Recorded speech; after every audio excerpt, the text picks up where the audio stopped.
अस्सलामुअलैकुम नाज़रीन, आप देख रहे हैं सिटी एट 10 और मैं हूं आपके साथ आपकी होस्ट हुदा शाह। और आप लोग एकदम परेशान हो गए होंगे, लेकिन आपने घबराना नहीं है। और ये घबराना नहीं है वजीर आजम वाला घबराना नहीं है, आपने एक्चुअली नहीं घबराना, क्योंकि मेरी बहुत ही प्यारी दोस्त और आप लोगों की होस्ट अना यूसुफ अपनी शादी की छुट्टियों पे जा चुकी हैं। जी हाँ, आज से इनकी शादी की तकरीबात का आगाज़ होने जा रहा है और आप सबसे रिक्वेस्ट करूंगी कि आपने अना के लिए बहुत सारी दुआएं करनी है कि उनके आगे आने वाली ज़िंदगी भी इसी तरह खुशहाल रहे, आमीन। तो मेरे ख्याल से अब प्रोग्राम जो है वो शुरू हो चुका है और जब तक अना वापस नहीं आ जाती, जो कि बहुत ही जल्द आपके साथ वापस आ जाएंगी, तब तक आपका साथ दूंगी मैं। और मुझे यकीन है कि आप लोग भी मेरा उसी तरह साथ निभाएंगे जैसे आप अना का साथ निभाते थे।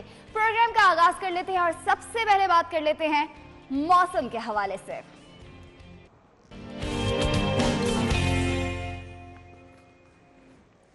जनाब, मौसम जो है वो जैसे जैसे वक्त गुजरता जा रहा है, फरवरी आ चुका है, मौसम जो है वो तब्दील होता जा रहा था। सर्दी जो थी वो कम होती जा रही थी, लेकिन आज जब मैं सुबह आई तो जो धुंध का लेवल था वो उसी तरह लग रहा था जैसे हम दिसंबर में फॉग देखते थे। तो मेरे ख्याल से सर्दी वो जो आखिरी जाते जाते अपने आखिरी जोबन जो है वो लाजमी दिखाएगी। तो मेरे ख्याल से शहर का मौसम जान लेते हैं और देख लेते हैं आज शहर का मौसम पूरा दिन कैसा रहेगा। जनाब, सुबह 9 बजे की बात कर लें तो सुबह 9 बजे लाहौर का जो मौसम था उसमें दर्जा हरारत 13 डिग्री सेंटीग्रेड रिकॉर्ड किया गया था, जबकि विंड स्पीड उसकी 11 किलोमीटर पर घंटे के हिसाब से चल रही थी, जबकि ह्यूमिडिटी लेवल 82% यानी कि 82% था। बात कर लेते हैं 12 बजे की, यानी कि 12 बजे आज लाहौर का मौसम कैसा होगा। 12 बजे दर्जा हरारत जो है वो 18 डिग्री सेंटीग्रेड हो जाएगा और विंड स्पीड जो है वो 13 किलोमीटर फी घंटे के हिसाब से चलेगी और ह्यूमिडिटी लेवल 58% हो जाएगा। बात करें अगर 3 बजे की, तो 3 बजे जो है वो सूरज जो है वो गरूब हो रहा होता है और दर्जा हरारत जो है वो 18 डिग्री ही रहेगा और 7 किलोमीटर फी घंटे की रफ्तार से विंड स्पीड होगी और इसका ह्यूमिडिटी लेवल 69% हो जाएगा।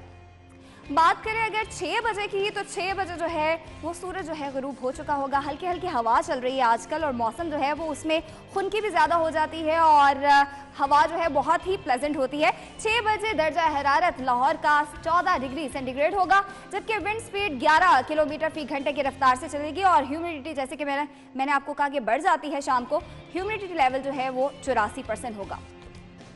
और अब बात कर लेते हैं 9 बजे रात को मौसम कैसा होगा लाहौर का। 9 बजे जो है वो आहिस्ता आहिस्ता सर्दी जो है वो बढ़ना शुरू हो जाती है जैसे जैसे रात होती है।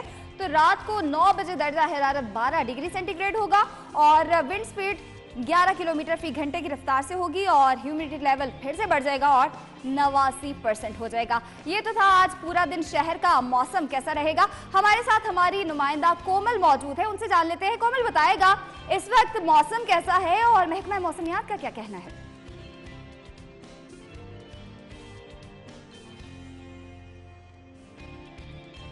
शहर लाहौर का मौसम गुज़श्ता रोज़ की निस्बत आज खासा सर्द है। ठंडी ठंडी हवाएं चल रही हैं जो सर्दी की शिद्दत में मज़ीद इजाफा कर रही हैं। और अगर दर्जा हरारत के हवाले से बात की जाए तो इस वक्त दर्जा हरारत जो है वो 14 डिग्री सेंटीग्रेड रिकॉर्ड किया गया है, जबकि हवा में नमी का तनासुब 84% और हवा की रफ्तार 8 किलोमीटर फी घंटे के हिसाब से रिकॉर्ड की गई है। और अगर बात की जाए महकमा मौसमियात के हवाले से तो महकमा मौसमियात ने आइंदा 24 घंटों के दौरान कम से कम दर्जा हरारत जो है वो 9 डिग्री और ज़्यादा से ज़्यादा दर्जा हरारत 20 डिग्री रहने का इम्कान जाहिर किया है, जबकि दिन भर में बादलों का बसेरा यूं ही बरकरार रहेगा और बारिश का भी इम्कान जाहिर किया गया है। और अगर फिजाई आलूदगी के हवाले से बात की जाए तो ओवरऑल लाहौर की फिजाई आलूदगी जो है 372 रिकॉर्ड की गई है, जबकि इसके जो मुतादिद इलाके हैं जैसे मॉडल टाउन है, गुलबर्ग का एरिया है और कायद-ए-आज़म इंडस्ट्रियल एरिया है, इसका जो एयर क्वालिटी इंडेक्स है वो 400 से तजावुज़ कर गया है, जो कि इंसानी सेहत के लिए बहुत ज़्यादा खतरनाक है। इसलिए शहरी जो है घर से निकलते वक्त मास्क के इस्तेमाल को लाजमी बनाएं ताकि वो हर किस्म की बुरी बीमारी से बच सकें।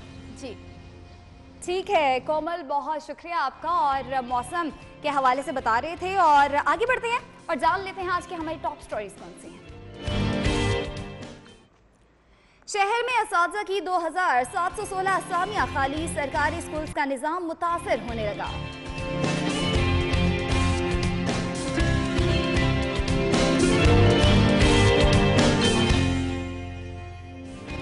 महंगाई का एक और हमला, पैकेजिंग मटेरियल 8 रुपए किलो तक महंगा हो गया।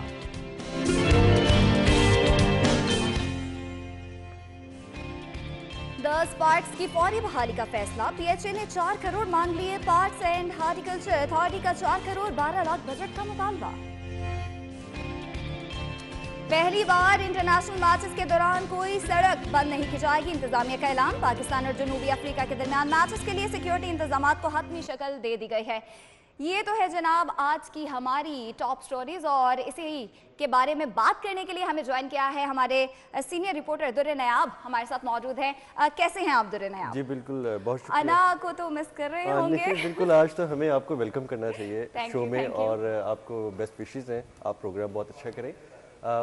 बिल्कुल शुक्र है। मौसम वाकई आपने कहा कि तब्दील हो रहा है और मौसम एकदम वापस पलट रहा है, अपने जोबन पे आ रहा है, और जाती जाती बहारें जो होती हैं वो बहुत अच्छी होती हैं। वही ना, वो जाते जाते मौसम जो है वो बहुत ज्यादा प्लेजेंट हो जाता है। मेरा ख्याल है लाहौरियों को थोड़ी सी ना जाते जाते जर्सी जैकेट्स वगैरह निकाल के पहन लेनी चाहिए, क्योंकि फिर एक लंबी और तवील गर्मी है। और हमारा जो यहाँ की आबो हवा का मामला है वो बहुत तवील गर्मियाँ होती हैं। 2-4 महीनों के लिए सर्दियाँ आती हैं, फिर हम सारा साल तरसते रहते हैं या शुमाली इलाकों में रुक करते हैं। इतनी ज्यादा रहती हैं दुर्रे नयाब कि हम लोग सर्दी को वाकई में मिस कर रहे होते हैं। और बल्कि इस बार तो आपको ये भी बता देना चाहिए कि गर्मियों में जो बिल आने वाले हैं बिजली के, तो आप ये सोचें ना, सर्दियों में इतने ज्यादा बिल आ रहे हैं तो गर्मियों में तो फिर आप सोच लें क्या होगा। एक सिंगल यूनिट फैमिली जो है वो जो सर्दियों में बिल दिया करती थी, अब जो गर्मियों में दिया करती थी, वो सर्दियों में बिल आ रहे हैं, और अभी गर्मियों में उसका 100% डबल होने के इम्कान हैं। तो ये बहुत ज्यादा महंगाई का तूफान है, मुश्किलात हैं, लिहाजा नहीं सर्दियां जाती हैं। महंगाई की चूंकि हम बात कर रहे हैं तो महंगाई की हमने बात करनी है आगे ही, लेकिन सबसे पहले दुर्रे नयाब हम बात कर लेते हैं शहर में असातिज़ा की 2716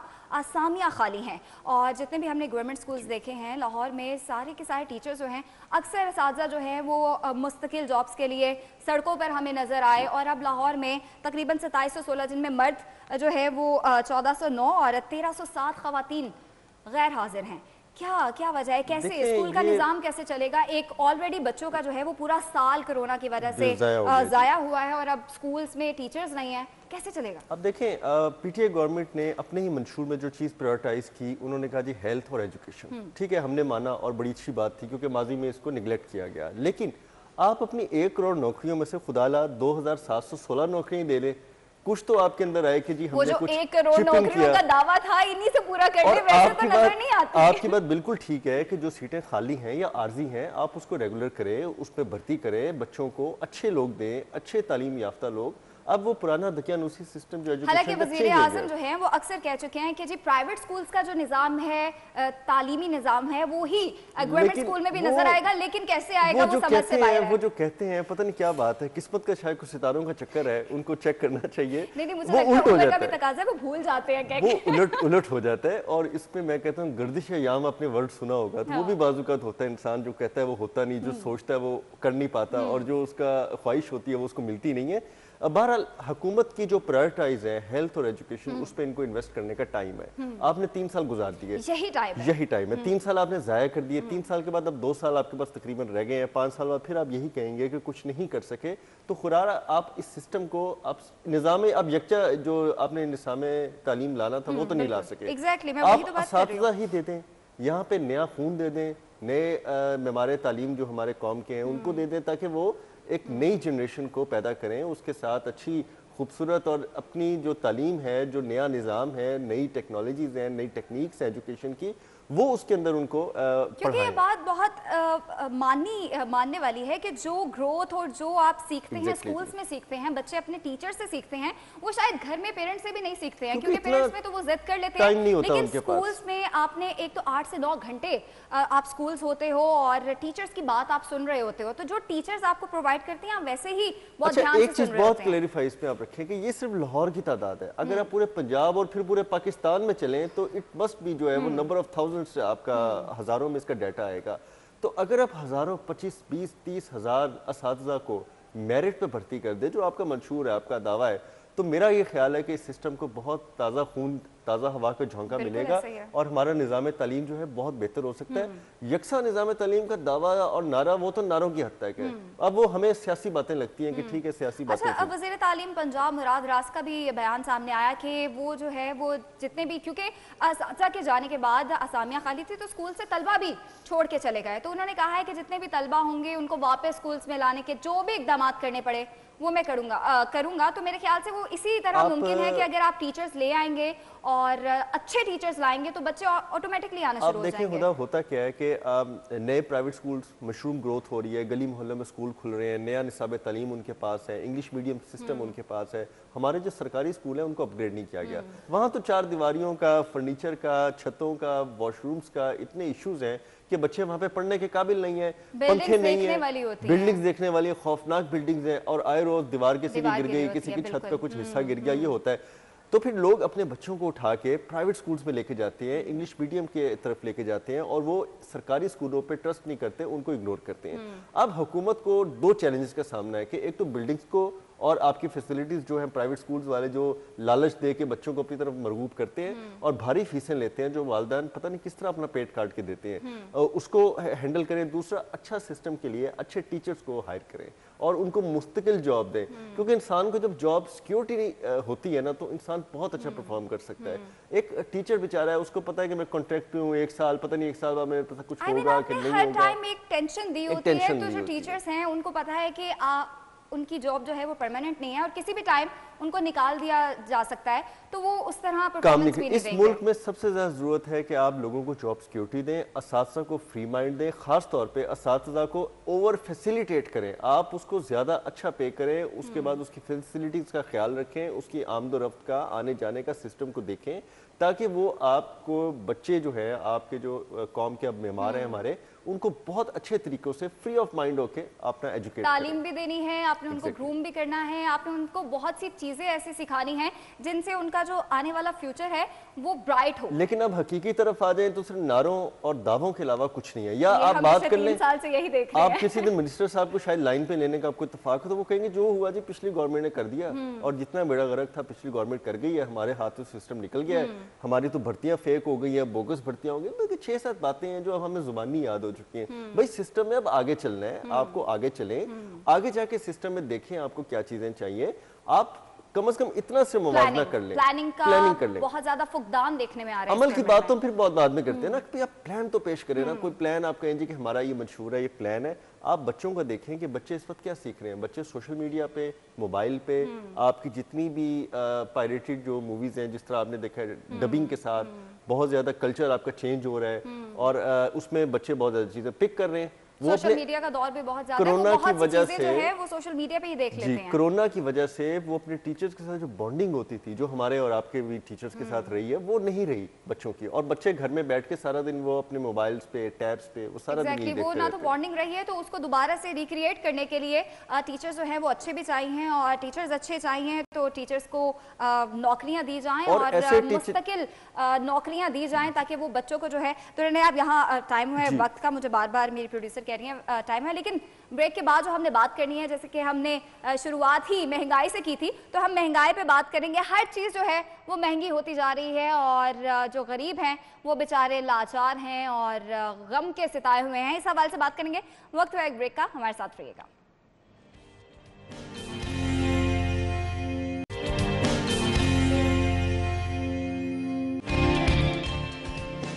वेलकम बैक जी। और ब्रेक पे जाने से पहले बात हो रही थी महंगाई के हवाले से। दुर्रन है आप, महंगाई ने जीना सिर्फ गरीब आवाम का ही नहीं बल्कि हमारा भी दोभर किया हुआ है। हर चीज़ महंगी है और ख़वातीन की बात करें तो सबसे ज़्यादा दुख होता है कॉस्मेटिक्स, परफ्यूम इतने महंगे हो गए हैं कि लाइक मुझे तो समझ नहीं आता। देखिए ये आपने जो है ना बहुत दुखी रग पे हाथ रखी है और ख़ास तौर पे जो महंगाई पे जब भी बात की जाती है तो लाहौर शहर क्या बल्कि पूरे पाकिस्तान में, पूरी दुनिया में हमारे सुनने वाले इस चीज़ की साइड लेते हैं कि ये वाकई बहुत जेन्युइन मसला है और इस पे जितनी बात की जाए, जितना ज़्यादा हुकूमत को जोड़ा जाए वो कम है। लेकिन हुकूमत के पास आप देखें ना, उनके पास एक ही बयान है। देखें 12 रुपए पेट्रोल की बात कर ले, 12 रुपए पेट्रोल महंगा करना तो हमने सिर्फ 2 रुपए किया है और वो 2 रुपए करते करते हर 15 मिनट के बाद, हर 15 दिन के बाद आप लोग 2 रुपए बढ़ा रहे हैं, 3 रुपए बढ़ा रहे हैं, 5 रुपए बढ़ा रहे हैं। आप अपना कोटा पूरा कर लेते हैं। कभी इत्तेफाक हुआ है जब पठानों से कोई माल खरीदने का, तो वो बात ही जो है ना वो 1 रुपए की चीज को 10 रुपए से स्टार्ट करते हैं क्योंकि उनको पता होता है कि मैंने 1 रुपए पे आना है। और उसके बाद ये बिल्कुल एग्जैक्टली वही कर रहे हैं कि जो हमें आवाम को जो माल बेचा जा रहा है इन अगेंस्ट पॉलिसीज और उसके बाद हमें जो चीजें मुतारिफ कराई जा रही है, नई इस्लाहात, ये कोई नई इस्लाहात नहीं है, ये तो हम आम जिंदगी में डील करते हैं और हम हमेशा बाजारों में इसी तरह चल रही होती है कि दिखाते कुछ हैं, कीमत उसकी कुछ हाइक खाते हैं और उसके बाद बल्कि सेल की अगर मैं बात करूं तो सेल्स में भी ऐसा होता है, उनकी जो एक्चुअल कीमत होती है उन्होंने उसे बढ़ा के जी हमने इसको 2000 पे कम करके ना वही कर दिया और वो अपनी असल कीमत ही वसूल कर रहे हैं। और आप जो खवातीन है वो घरों में जाके कहती हैं देखें जी आज हमने कितने पैसे बचा लिए, और ये शुरू में ऐसा होता था, अब हमें भी उनकी ना मंतक का पता है। 10,000 है, 10,000 से हमने जो है देखे हमने 5,000 बचा लिए।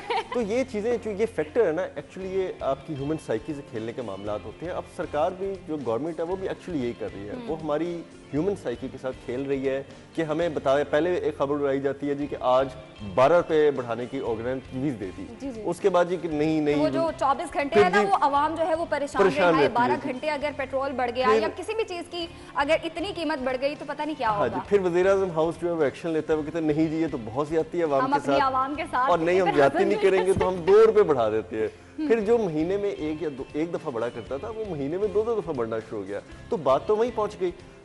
मैं ये कल एक बड़ा मजाक की बात है, अक्सर मैं सोशल मीडिया की बातें मजाक की कोट कर देता हूँ यहाँ पे, तो वो एक मजाक भी किसी ने लिखा था कि इस मुल्क में वाहिद हुकूमत है जब वो अवाम को कहती है ना कि खुशखबरी आने वाली तो लोग सहम जाते हैं और लोग डर जाते हैं कि अल्लाह ना करे। ये पिछले दिनों काफी मीम्स भी ऐसे बनी थी दुल्हन है आप, जब वजीर आजम कहते हैं ना घबराना नहीं है आपने, तो वो एक्चुअली घबराने वाली बात होती है। अब तो यकीन करें उनके आसपास खड़े कैबिनेट के लोगों को भी घबराहट शुरू हो जाती है कि पता नहीं अब कौन सी पॉलिसी आने वाली है। लेकिन हम वापस अपने खबर पे आते हैं।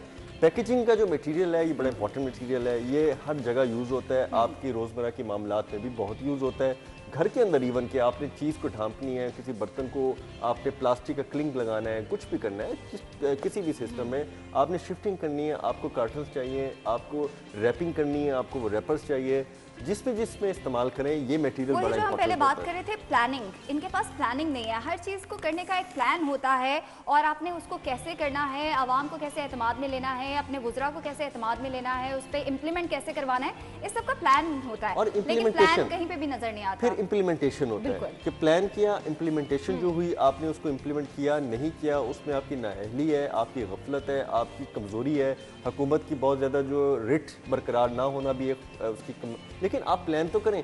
आपकी प्लानिंग में क्या है कि जी हमने महंगाई का रोना है सिर्फ कि ओपोजिशन पर तनकीद करनी है, फ्ला कर दिया था, यहाँ तक कि महंगाई का भी सारा का सारा जो ब्लेम है वो ओपोजिशन पे आ जाता है। अब देखें ना ये भी कोई बयान आने वाला होगा, ये आज की खबर है, आज या कल में, कि किताबें और कॉस्मेटिक्स और जितनी भी अशिया अद्वियात है ये तो माजी से बढ़ना शुरू हो गई थी, हमने तो कंट्रोल किया है, हमने तो बड़ी मुश्किल से खींचतान की उनके रेट्स को रोक लिया है। ये खैर एक बहाने हैं, लेकिन हुकूमत का इस चीज़ पे बड़ा इम्पोर्टेंट एक होना चाहिए जेस्टर कि वो लोगों के मसाइल देखें। लोग पिस रहे हैं, लोग मर रहे हैं। आए दिन दुल्हन है आप, कोई ना कोई सेक्टर का, कोई ना कोई शोबे के जो बंदे हैं वो सड़कों पे निकले होते हैं। अभी कल ही बाबू साबू चौक पर उन्होंने मिनी मजदा एसोसिएशन ने धरना दिया हुआ था पेट्रोल और नाजायज़ डीजल और नाजायज़ चालान के हवाले से।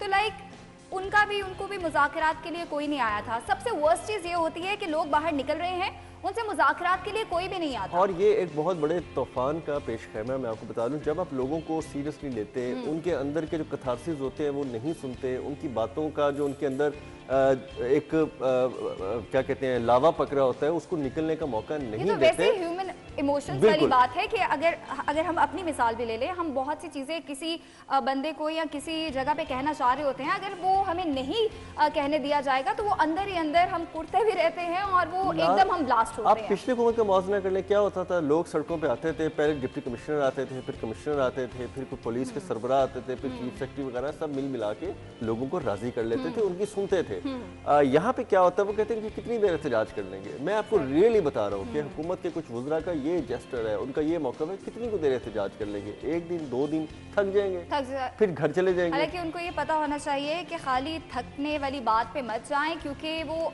अभी तो शायद घर पे चले जाएं, लेकिन अभी एक शोबा निकल रहा है, अगर 10 शोबे निकल के आ जाएंगे तो फिर आप लोगों के लिए मसला हो जाएगा। और हमें इस चीज़ की फिक्र भी करनी चाहिए कि अभी हम कोरोना से शायद बच जाएं, अल्लाह ताला के हाथ में है, लेकिन हम जो भूख, अफलास, बेरोजगारी और जितनी ज़्यादा गुर्बत की लकीर से नीचे जितने लोग चले गए हैं इस रजीम में, हम उनका क्या करेंगे, क्योंकि हम एक डेवलपिंग कंट्री हैं, हम कोई इतनी स्टेबल कंट्री नहीं है या कोई वेलफेयर स्टेट नहीं है। तो हमें इस चीज़ को भी मद्देनजर रखना चाहिए कि जो क्राइम्स बढ़ रहे हैं, जो चीज़ें बढ़ रही हैं, वो इससे डायरेक्टली लिंक्ड है।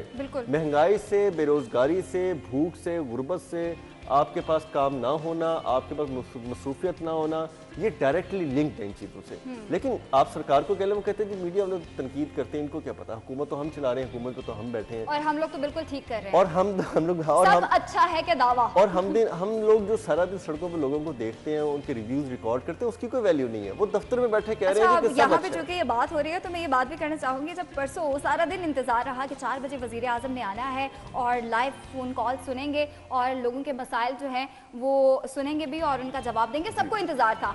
4 बजे तक मैं भी इंतजार करती रही, सबकी नजरें जो थी वो टीवी पे थी और एकदम क्या हुआ, रिकॉर्डेड रिकॉर्डेड चल गया क्या, और फिर रिकॉर्डेड में सुना, मैंने वो भी सुना।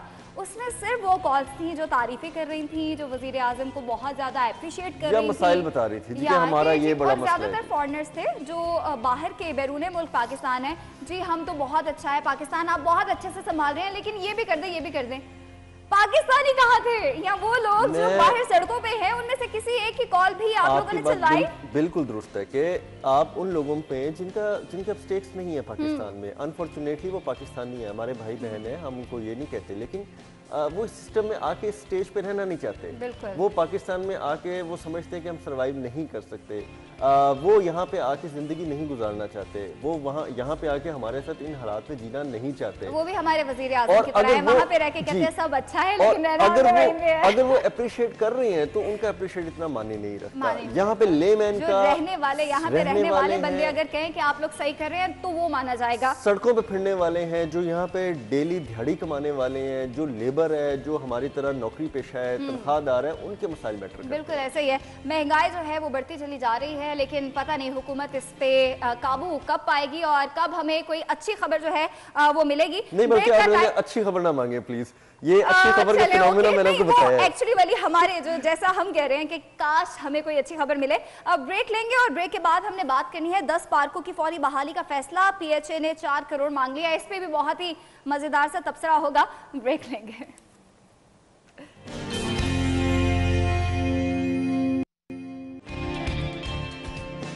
वेलकम बैक जी। ब्रेक पे जाने से पहले हम अपनी तीसरी टॉप स्टोरी पे बात कर रहे थे। 10 पार्कों की फौरी बहाली का फैसला किया गया है, पीएचए ने 4 करोड़ भी इस हवाले से मांग लिए हैं।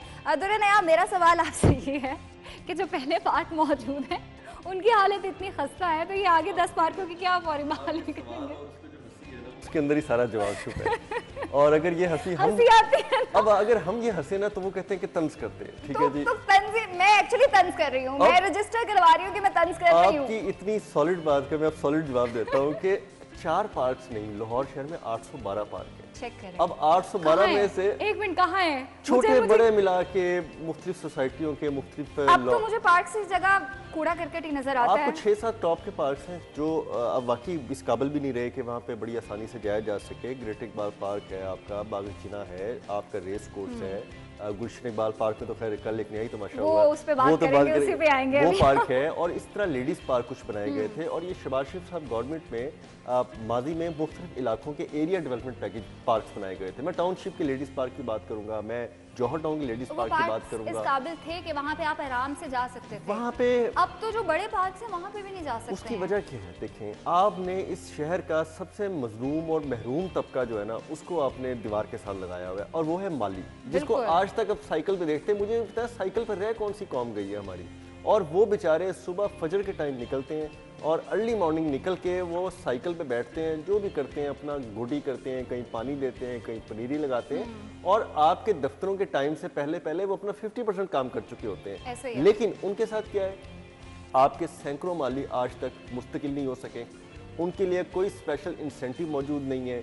पीएचए के मालियों की इतनी अबतर सूरत हाल है। मैं सिर्फ पार्कों से इसलिए लिंक कर रहा हूँ, बहुत टेक्निक वाला काम है। आप ये घर बैठ के अगर जिनके घर में जिनको नर्सरी वगैरह का शौक है, पौधे रखने का शौक है, क्योंकि मुझे खुद बहुत शौक है, तो आपको माली ही की हेल्प लेनी पड़ती है। आपको नहीं पता होता कि इस मिट्टी के अंदर कौन सा बीज डालें तो कौन सा पौधा जो है वो अच्छा उगेगा। और आपको ये भी नहीं पता होता कि हमने कौन सा पानी देना है, किस तरह किस लेवल का पानी देना है, हमने मोटर का पानी देना है, हमने सरकारी पानी देना है, हमने, तो ये चीज़ें बहुत मैटर करती हैं। लेकिन अब उनकी हालत क्या है? तो 4 पार्क के लिए आपने जी 10 करोड़ पे और मांग लिए हैं। तो मुझे तो यही बात समझ नहीं आती कि आप करोड़ों पे पहले भी मांगे गए हैं। इन्होंने पहले भी पार्कों के लिए करोड़ों पे मांगे, अब फिर जो है इन्होंने 4 पार्क पॉकेट्स में जनाब। तो पौधा एक ऐसी इंडस्ट्री है जिसके अंदर आप 1 रुपए की चीज़ 50 रुपए या 100 रुपए की शो करके ले लेंगे तो कोई पूछेगा नहीं आपको। फिर लाहौर शहर की मट्टी लाहौर को ही बेच देंगे PHA के नाम पर, वो भी आपसे कोई नहीं पूछेगा। आप एक एक आइटम पे कई कई लाख रुपए कमा लेते हैं और कोई पूछने वाला नहीं होता। अब इनसे सिर्फ ये पूछें कि जो मियावाकी इन्होंने टेक्निक बनाई लिबर्टी के अंदर, आपके शादमान पार्क के अंदर, जिसका वज़ीर आला साहब ने खुद इफ्तिताह किया था, वहाँ क्या बना? सैकड़ों पौधे लगाने थे जी। हमें ऐसी टेक्निक मिल गई है जापान की कि हम पौधे जो है वो ज़रूरत तकसीम हो जाएगी और पता नहीं क्या हो जाएगा। अभी तो ये पार्कों की बात हो रही है। वज़ीर आज़म ने पिछले दिनों आके कहा कि जी हम जो अपने जो जंगलात जो हैं वो ख़त्म हो चुके हैं और ये हमने जो बिलियन ट्री जो प्लान है वो इसीलिए किया ताकि वो जो जंगलात हैं उनको दोबारा उगाया जा सके। और हमने वो पौधे लगा दिए जिसके अंदर ऑक्सीजन गेन करने वाली कैपेसिटी नहीं है। एग्जैक्टली, और वो प्लानिंग ही नहीं है कि किस जगह पे कौन सा पौधा लगेगा। तो वो जो हमने लोकल प्लांटेशन को इग्नोर किया। हमने टाली, किन्नू, ये वो जो हमारे एक्चुअली लोकल है, आ जाएंगे तो लोग कहेंगे जी हाँ जी हम बाहर से आ रहे हैं। हमने आर्टिफिशियल पौधे लगा दिए थी। हमने कहा कि खूबसूरती वाले पौधे लगा दें, ऐसे पौधे लगाएं जो बहुत तेजी से ग्रो करते हैं ताकि 2-4 महीनों बाद वो नजर आना शुरू हो जाए। लेकिन उनका जो इम्पैक्ट है आपके माहौल पे वो नहीं है जो आपकी रिवायती पौधों में, जो शीशम में है, जो टाली में है, जो बेरी में है, वो इम्पैक्ट नहीं है जो आपके दूसरे पौधों में। तो फिर वही बात होगी, प्लानिंग ही नहीं है। आप किसी से जो एक्चुअली सब अच्छा दिखाना था, हाँ सब अच्छा दिखाना था, और जिस चीज के लिए जोन सा बंदा रिक्वायर होता है हम उस बंदे की जानिब हमने देखा कि ये हुकूमत नहीं जाती है, बल्कि अपनी पसंद के लोग, मैं इसमें कह सकती हूँ कि अपनी पसंद के लोगों को उस फील्ड में ले आते हैं जिनको कुछ नहीं पता। आप ग्रीन बेल्टों में देख लें क्या हालत है आज। आप पार्कों के अंदर घास की हालत देख लें, आप जो नहर किनारे जो बड़ी खूबसूरत शर्फ बनी होती थी उनकी हालत देख लें क्या हालत हो चुकी है। हमारे फ्लाईओवर्स बहुत अच्छे होते थे, हमारे फ्लाईओवर्स बहुत अच्छे होते थे, अब तो वहाँ पे भी जाने को भी नहीं दिल करता। PHA की लारियां जो है वो सड़क के दरमियान सेंटर मीडियम में लगे पौधों को पानी देती नजर आती थी स्मोक डेज में और मट्टी घटे वाले डेज में। कि यहाँ पे हम ये पार्क्स की खूबसूरती और सड़कों की खूबसूरती की बात कर रहे हैं, तो ये इन्होंने पार्क में किया क्या? कुछ वुज़रा के वही वाली बात जी, कुछ मिनिस्टर्स के पार्कों को हमने लिया। मुझे बहुत सख्त गुस्सा है हमारे शायर मशरिक अल्लामा इकबाल के साथ इन्होंने क्या किया। अब तो अपडेट ये है कि वो उस मुजस्मे को अब दोबारा से हटा दिया गया है, लेकिन वो बनाया ही क्यों गया था? अच्छा, इसमें अब 2 बातें हैं। PHA वाले तो ऐसे बेखबर हैं, कहते हैं कि जैसे कोई उनके घर आ गया रात को, उनको पता भी ना लगा। भाई तो बिल्कुल लाताल्लुकी का इजहार समझ नहीं आ रहा कि ये कैसे हो गया जी, कैसे हो गया। आपके अंडर एक चीज है और उसके ऊपर एक चीज हो रही है और आप लोग कह रहे हैं कि हमें इसका पता ही नहीं है, ये कैसे हो सकता है? आपको पता है PHA महकमा जो है वो सबसे ज्यादा फील्ड विजिट वाला महकमा है। ये स्क्रीन पे देखें ना, मुझे बार-बार देख के इस पे लिटरली गुस्सा आ रहा है, क्योंकि ये क्या था, एक पब्लिक पार्क पे आप हमारे शायर मशरिक और अल्लामा इकबाल सबके फेवरेट हैं और मैं आपको उनके साथ आपने ज्यादती की है। अब इनके 2 वर्जन है, दोनों वर्जन में ये झूठे पड़ते हैं। वो इसलिए कि हमारे पास पैसे नहीं थे तो हमारे मालियों ने एफर्ट की और नॉन टेक्निकल स्टाफ था, उन्होंने पता नहीं क्या कर दिया। भाई आपके अल्ले तल्लों पे लाखों रुपए महाना खर्च होते हैं, आप लोग पौधों के नाम पे, आप लोग बीज के नाम पे। दरअसल जब मैंने इस तस्वीर को देखा तो मैंने एक्चुअली बोला कि अगर आप आर्ट्स के किसी स्टूडेंट को ले आए ना, किसी अच्छे आर्ट्स के कॉलेज से आप स्टूडेंट्स को ले आए, वो इससे ज्यादा अच्छा बना लेंगे। होता रहे, मैं आपको गिन के वो पॉइंट्स बता सकता हूं। जो सड़क की दीवारों पे, जो हमारे रोड की दीवारों पे वो जो MCA के बच्चों ने किया, जो सारों ने मिलकर किया, के काबिल था, तो ये भी उन्हीं के सपोर्ट कर देते और शायद फ्री में ही कर देते। देखिए मैं आपको बताता हूँ, शहबाज शरीफ साहब आपके चीफ मिनिस्टर थे, कमिश्नर लाहौर अब्दुल्ला सुंबल साहब थे। अब्दुल्ला सुंबल साहब ने बच्चों को एंगेज किया, GC के बच्चे, लाहौर कॉलेज की बच्चियां, उसके बाद NCA के बच्चे, उनको एक कंपटीशन हेल्दी करा के उनके जरिए बहुत सारे अंडरपासिस, बहुत सारे ऐसे आर्ट वर्क कराया कि और उनको अप्रिशिएट किया। उनको गवर्नमेंट की तरफ से, CM साहब की तरफ से स्टूडेंट्स को भी आपने बिजी रखा, स्टूडेंट्स को भी आपने बिजी रखा और आपका शहर भी खूबसूरत हो गया। तो वो कहते हैं ना, एक तीर से 2 निशाने। ये तो कहते हैं कि पैसे देंगे, ये तो कहते हैं जी पैसे देंगे तो काम होगा। मुझे तो समझ नहीं आता कि सरकारी इदारे कि कमर्शियल इदारे हैं कि हर चीज पैसों से होनी है। वैसे आप सारे इनकी गवर्नमेंट में सारे नई गाड़ियां ये ले रहे हैं, एक तरह से कमर्शियल इदारे हैं, कमर्शियल इदारे बन गए ना जी। नई गाड़ियां ले रहे हैं, इनके चेयरमैन और वाइस चेयरमैन, इनके चेयरमैन और वाइस चेयरमैन जो लेविश ऑफिस यूज कर रहे हैं, अगर आप वो देख लें, सारा दिन AC चला के अपने दोस्तों के साथ चाय चल रहे हैं जी, उनका स्टाफ है, डबल केबिन गाड़ियां हैं, पेट्रोल डीजल वो सब पूरा हो रहा है।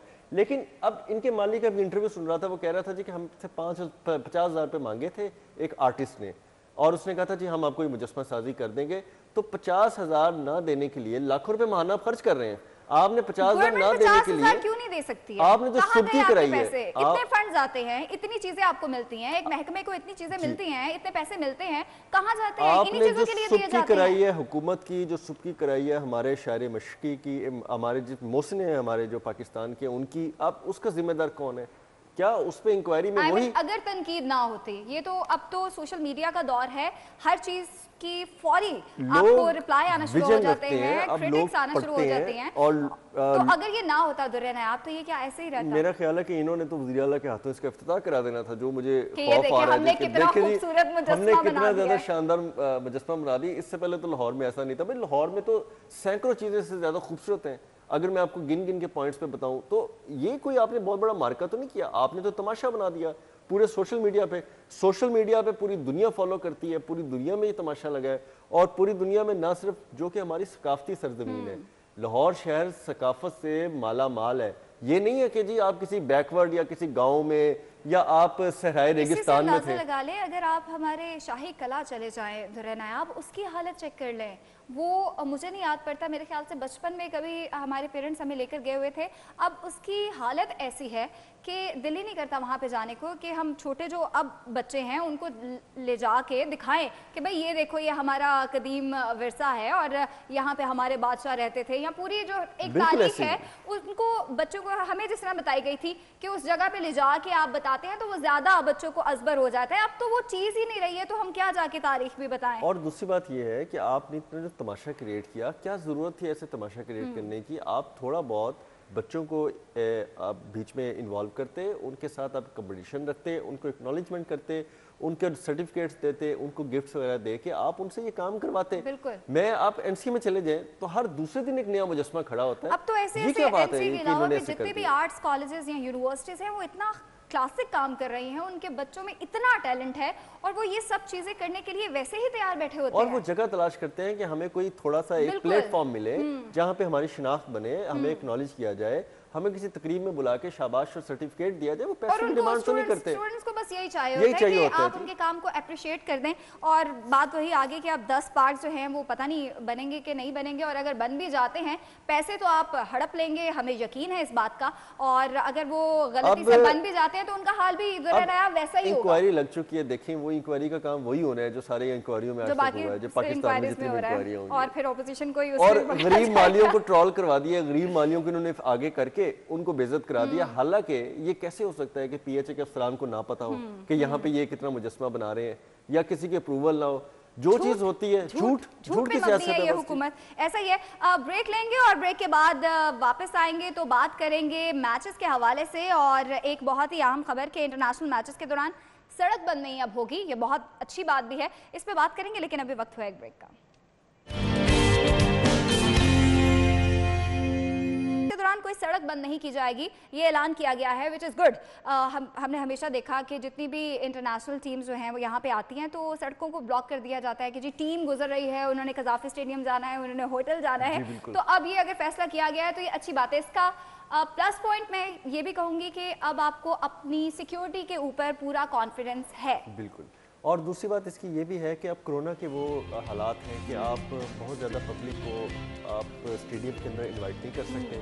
पहले ये होता था कि पब्लिक ने आना है, उनकी गाड़ियाँ कहीं पार्क होती थी, शटल सर्विस से उनको स्टेडियम मुझे याद है पीएसएल के मैचेस या कोई भी इंटरनेशनल मैच होता था, गाड़ी हम कहाँ पे पार्क करते थे, इतने किलोमीटर चल के आना पड़ता था। और उसकी वजह भी कज़ाफ़ी स्टेडियम के सराउंडिंग में सड़कें बंद रखी जाती थी, उसके बहुत सारा इशूज़ थे। तो अब ये जो इन्होंने ऐलान किया, अल्लाह करे कि इस पर कामयाब हो। हाँ, इस हद तक रूट सिक्योरिटी टाइट होनी चाहिए कि जब टीम मूवमेंट हो, जब टीम मूवमेंट हो वो जा रही हो पीसी से, और जो 10 से 15 मिनट के अंदर उनको जीरो मूवमेंट हो वो मिलनी चाहिए। उसमें एक तो रिस्क भी कम है, सेफ साइड है, और जितना जल्दी ये मरला तय हो उनकी मूवमेंट का, शिफ्टिंग का, होटल से स्टेडियम से होटल का, वो अच्छी बात है। उसके अलावा रेस्ट ऑफ जो रोड्स हैं जो अपने मुताबिक खुद ही फैसला करके पुलिस और ट्रैफिक पुलिस बंद कर लेती है, जिसकी तरफ से हाई कमान से नहीं भी कहा जाता, उस पर ज़रा कंट्रोल होना चाहिए। और मेरा ख्याल है कि गवर्नमेंट जो दावा कर रही है, जो वादा कर रही है, उसको पूरा उतरेगी। लाहौरिये इस वक्त क्रिकेट टीम जो जनूबी अफ्रीका की आई है उसके मुंतज़िर थे, और उसके लिए बड़ा हम पुरुमीद भी है कि हम T20 में वाकई अपनी पोजीशन बरकरार रखेंगे, क्योंकि मेरा ख्याल T20 में ही हमारी पोजीशन बहुत बेहतर थी और बेहतर जा रही है। और उस हवाले से हमारी कैप्टनसी जो T20 की उन्होंने साबित किया कि वो बेस्ट कैप्टन T20 के हैं। लेकिन हमारी जो क्रिकेट टीम है ना दुरनया, वो भी हमारे गवर्नमेंट की तरह है।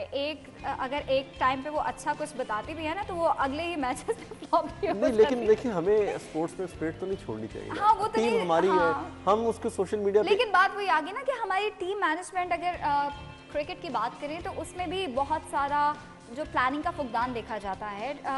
खिलाड़ी जो हैं वो आपस में ही लड़ पड़ते हैं और बल्कि कोचेस के साथ बहुत ज़्यादा एग्जैक्टली और ये चीज़ें मंजर आम पे आई। उस पर पीसीबी ने बड़ा सख्त एक्शन लिया। एक्शन लेने के बाद टॉप टू बॉटम को दोबारा चेंज किया गया। आपके सिलेक्टर चेंज हो गए, कोई कोच चेंज हो गए। अच्छा, न्यू कमर्स जो होते हैं मुझे हमेशा से अच्छे लगते हैं कि आपके पाकिस्तान में इतना ज़्यादा टैलेंट है कि अगर वो इस तरह पीएसएल चूँकि हम पीएसएल की बात कर रहे हैं, तो पीएसएल मैं अपने नाज़रीन को ये बताना चाहूँगी, खुशखबरी है, पीएसएल 6 जो है वो अब शुरू होने वाला है और ड्राफ्टिंग और तैयारियां जारी और सारी हैं। अच्छी खबर ये है कि पीएसएल के मैचेस अब आवाम जो है वो देख सकेगी स्टेडियम में जाके, तो ये भी अच्छी बात है। हाँ, लेकिन कोरोना चूंकि ख़त्म नहीं हुआ है, एसओपीज़ का आपको ख्याल रखना पड़ेगा और हमें खुद ही इस पे देखना पड़ेगा कि हम एक सीट छोड़ दें, अगर गुंजाइश हो तो एक सीट छोड़ के दूसरी सीट पे बैठ के। अब अगर क्योंकि मुझे भी पता है कि जब हम मैचेस देखते हैं तो वो एक सीट क्या, वो तो खड़े होते हैं, एक सीट के ऊपर 4 लोग खड़े होकर देखते हैं। लोग चार्ज होते हैं ना मैच देख, तो उनको नहीं जज्बात में पता लगता, जोश में पता लगता है। लेकिन हमें ये नहीं भूलना है कि कोरोना अभी गया नहीं है और अगर आप सेहतमंद होंगे तो ही आप अपनी ज़िंदगी को अच्छे से एंजॉय कर सकेंगे, अदरवाइज नहीं कर सकेंगे। तो कोरोना एसओपीज़ जो है उसको आपने मद्देनज़र रखना है। तो जनाब, जो आज का जो हमारी टॉप स्टोरीज का जो सेगमेंट है वो मुकम्मल हो गया है। दुर्र नयाब हमारे साथ मौजूद थे, आपका बहुत शुक्रिया। और हमने टॉप स्टोरीज पे बात भी की और सोच रहे हैं, उम्मीद कर रहे हैं कि शायद हुकूमत जो है जो बातें करती है उस पर अमल दरामद जो है वो करना शुरू हो जाए। यहाँ वक्त हुआ एक ब्रेक का, और ब्रेक के बाद हमने बात करनी है कोरोना के हवाले से और कोरोना वैक्सीन के हवाले से, जो कि पाकिस्तान पहली खेप आ गई है, उस हवाले से भी बात करेंगे। हमारे साथ हमारे गेस्ट भी मौजूद होंगे, हमारे साथ रहिएगा।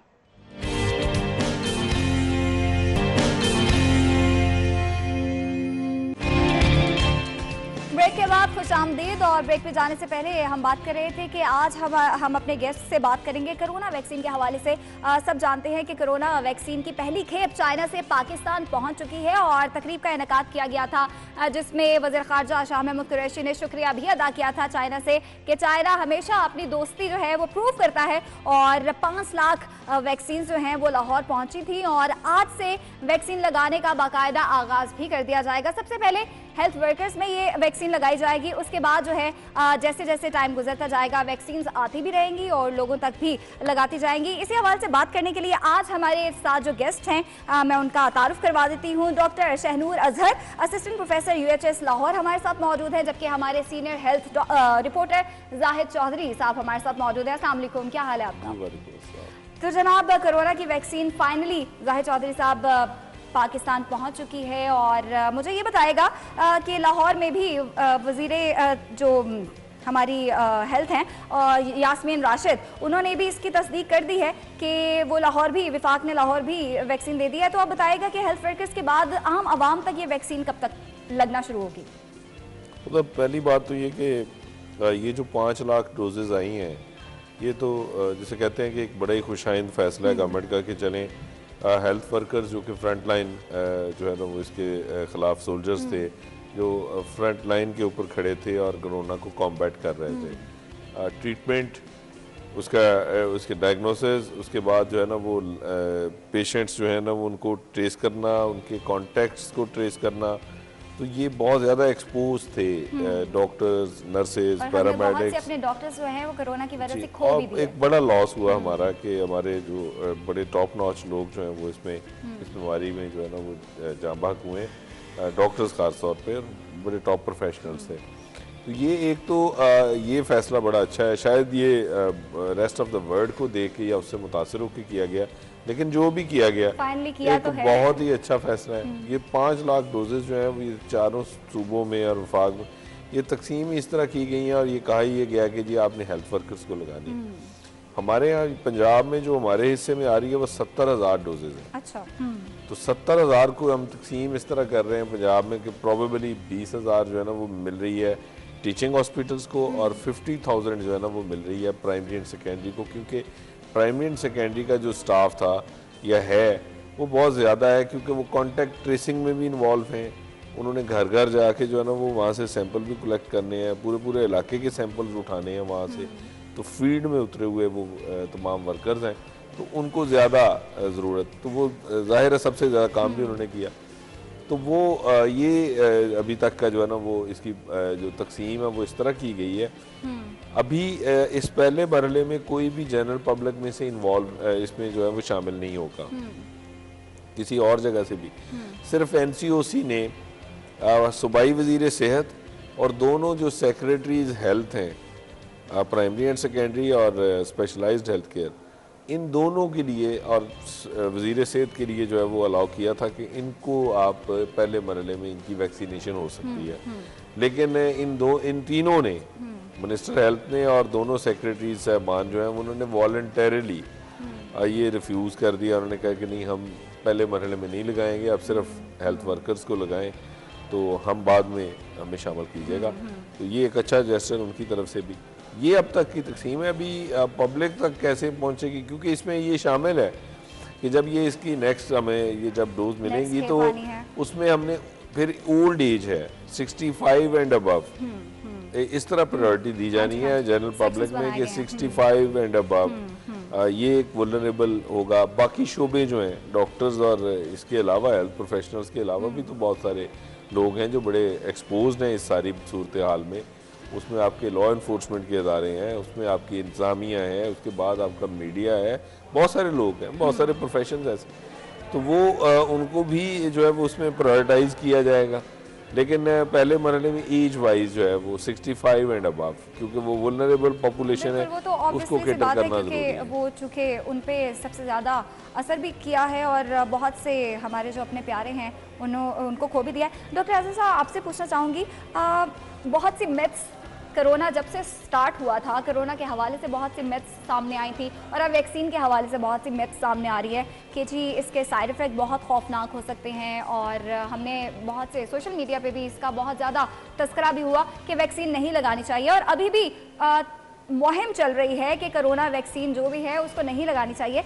इस पे ओवरकम कैसे करें, कैसे इंतज़ामात किए जाएं कि जो गवर्नमेंट है या जितने भी डॉक्टर्स हैं वो उसके लिए मुत्तफ़िक कर सकें अपने ऑडियंस को कि आप वैक्सीन जो है वो आपकी हेल्थ के लिए लगाई गई है। Thank you very much. सबसे पहले तो प्रोग्राम में मदू करने का, आप देखें पब्लिक की जो तासुरात या परसेप्शन है वो एक खुद साइंस है, उसको मेडिकल प्रोफेशन में बिहेवियरल साइंस कहते हैं या बिहेवियरल मेडिसिन कहते हैं। तो हुकूमत की तरफ से एक मैसेजिंग और पिछले माजी की जो वैक्सीनेशन मुहिम है जो शुरू की गई और जो कामयाब हुई, उनको देखते हुए मिसाल के तौर पे बनाया जा सकता है, एक मिसाल बनाई जा सकती है। जैसे आजकल प्राइमरी और सेकेंडरी शोबा जो है सेहत का वो टाइफाइड की वैक्सीन भी इंट्रोड्यूस करा चुका है, उसकी भी एक मुहिम चल रही है। तो परसेप्शन, पब्लिक परसेप्शन, मेरी क्योंकि फील्ड पब्लिक हेल्थ है तो पब्लिक परसेप्शन कहते हैं हर रोज़ चेंज होती है। आपको अवामी तासुरात को, और इन दी एंड लोग तो रज़ाकाराना तौर पे ये करा सकते हैं, आप किसी को फोर्स नहीं कर सकते। वैक्सीन हमेशा से पूरी दुनिया में एक कह लें एक मुतनाज़ा नहीं तो कोई ऐसा ज़रूर टॉपिक रहा है जिससे सिर्फ कोरोना की वैक्सीन नहीं, हमेशा से हमने देखा है कि जो भी एक वबा फैली है और बहुत ज़्यादा उससे डेथ रेट जो हैं वो बढ़े हैं और उसकी वैक्सीन आई है, हमेशा ही वैक्सीन के बारे में इस तरह के मैथ्स और इस तरह के तासुरात जो हैं वो हमने देखे हैं। लेकिन कुछ जगहों पे उन पे सक्सेसफुली एडमिनिस्टर करके ओवरकम भी किया गया। जब आप बीमारी को किसी तरह ख़त्म कर लेते हैं, उसको प्रिवेंट कर लेते हैं, तो फिर वैक्सीन की इफादियत भी सामने आ जाती है। सबसे बड़ी चीज़ तो वो पब्लिक ट्रस्ट को गेन करती है, और पब्लिक ट्रस्ट ही चाहिए होता है। ये भी याद रखें कि 2019 से पहले कोरोना वायरस और इस वबा का किसी किताब में कहीं पे जिक्र नहीं था, तो ये यकीनन एक नई चीज़ है। लोगों के इसके बारे में अगर तहफ़्फ़ुज़ात हैं तो वो भी एक नेचुरल प्रोसेस है, उसको देखते हुए तेज़ी से ये फैला है और जिस तरह फैला है और जिस तरह लोग बीमार हुए हैं, उनको अफेक्ट किया है, फैमिलीज़ अफेक्ट हुई हैं, तो वो डर भी पैदा हो चुका है। बिल्कुल ठीक कहा, कोई शोबा है ज़िंदगी नहीं है जिसको इसने मुतासिर नहीं किया। तो इसका एक ही तरीका कार है कि उसको एक शफाफ तरीके के साथ ना सिर्फ वैक्सीनेशन कैंपेन की जाए बल्कि उसकी अफादियत और बीमारी में कमी को भी लोगों के सामने लाया जाए, फिर पब्लिक ट्रस्ट बिल्ड हो सकता है। उसके लिए behavioural strategies I am sure के जिम्मेदार लोग प्राइमरी सेकेंडरी और टर्शरी केयर के शोबों में पंजाब में एटलीस्ट मौजूद हैं, बहुत कॉम्पिटेंट लोग मौजूद हैं, और आई एम श्योर के इस पर वर्किंग कर भी रहे होंगे। बिल्कुल। ज़ाहिर चौधरी साहब, जैसे जैसे कि डॉक्टर अजहर ने भी कहा कि शायद वर्किंग हो रही है, तो बताएगा कि गवर्नमेंट वैक्सीन के हवाले से, चले वैक्सीन तो आ गई है, हेल्थ वर्कर्स को लगनी भी है, तो क्या इससे आगाही से मुतालिक मुहिम का कहीं पे आगाज़ हुआ है, लोगों को बताया जा रहा है? क्योंकि हमने इस खेप आने से पहले देखा कि बहुत सी वैक्सीन के ट्रायल्स हुए हैं, डिफरेंट ऑफिसेज में हुए हैं, बल्कि हमारे यहाँ पे डॉक्टर शहनूर ने जो है ना वो ट्रायल रन किया है, बल्कि इसके ऊपर तो इनका बहुत सारा एक्सपीरियंस जी बिल्कुल। तो वो इस तरह की कोई मुहिम गवर्नमेंट की तरफ से ऐसी चलाई जा रही है कि लोगों को आगाही दी जाए? ये जहाँ तक वैक्सीनेशन करवाने के हवाले से लोगों को तरगीब देना है, वो अभी तक सरेदस्त उस तरह नहीं है, क्योंकि अभी आपके पास जो है वो वैक्सीन ही अवेलेबल नहीं है ना। जो वैक्सीन आपके पास आई है वो तो वैक्सीन आपकी बहुत ही लिमिटेड मिकदार में आई है ना, बहुत ही कम मिकदार है। इतने में तो आप अवेयरनेस साथ चला नहीं सकते ना। हमारे हेल्थ वर्कर्स की तादाद इससे कहीं ज्यादा है, वो उससे ज्यादा है। अभी तो उनको केटर करने में भी आपको मुश्किल होगी, तो क्योंकि वो 2.5-3 लाख बंदा बनता है, तो वो आप किस तरह फौरी तौर पे जो है वो कर लेंगे, जबकि आपके पास सिर्फ 5 लाख डोजेज जो है वो आपको गिफ्ट मिली है। जब वैक्सीन आएगी तो तब मेरे ख्याल में इसकी ज़रूरत पेश आएगी कि लोगों को तरगीब दी जाए कि वो अपनी वैक्सीनेशन ज़रूर करवाएं, ख़ुद को प्रिवेंट ज़रूर करें। लेकिन लोगों का रुझान हमने देखा है कि इस वबा की वजह से, क्योंकि इसका ये बहुत प्रलॉन्ग हो गया ना फेज़ इसका, कि मार्च में हमारे यहाँ ये पहला केस आया था 14 मार्च को, तो तब से ये ऑनवर्ड स्टार्ट है, और अब ये सेकेंड वेव हम इस वक्त जो है वो फेस कर रहे हैं। अभी भी वो उसके एंड का कोई हमें पता नहीं ये कब ख़त्म होगी, वो चलती जा रही है। तो बड़ी लोगों का बड़ा रुझान रहा है। इवन जो ट्रायल रन किया गया, बल्कि डॉक्टर शहनूर उस पर ज़्यादा बेहतर बता सकते हैं कि कितनी तादाद है उनकी, लेकिन हमने देखा कि जब ये यूनिवर्सिटी में स्टार्ट हुआ तो शुरू में बहुत कम लोग थे, लेकिन फिर लोगों का था और बहुत इसका ट्रेंड था। हालांकि it was just a trial, और ट्रायल में आपको वैक्सीन भी लग सकती है और प्लेसिबो भी लग सकता है, तो वो पानी वाला टीका, और बल्कि मुझे लगता है ज्यादा पानी वाले टीके लगाए गए। अच्छा, इस तरह की बात हुई भी है, मेजॉरिटी लोगों की एंटीबॉडीज नहीं बनी। अब ये डॉक्टर शानूर से पूछेंगे, पानी वाले टीके ज्यादा तो नहीं। बहुत अच्छा पॉइंट उजागर किया, और इस हवाले से हम बात भी करेंगे। अभी जो है टाइम हुआ एक ब्रेक का, आपने कहीं नहीं जाना, क्योंकि कोरोना के हवाले से और वैक्सीन के हवाले से और भी बहुत सी इंफॉर्मेशन है जो आप तक पहुंचानी है।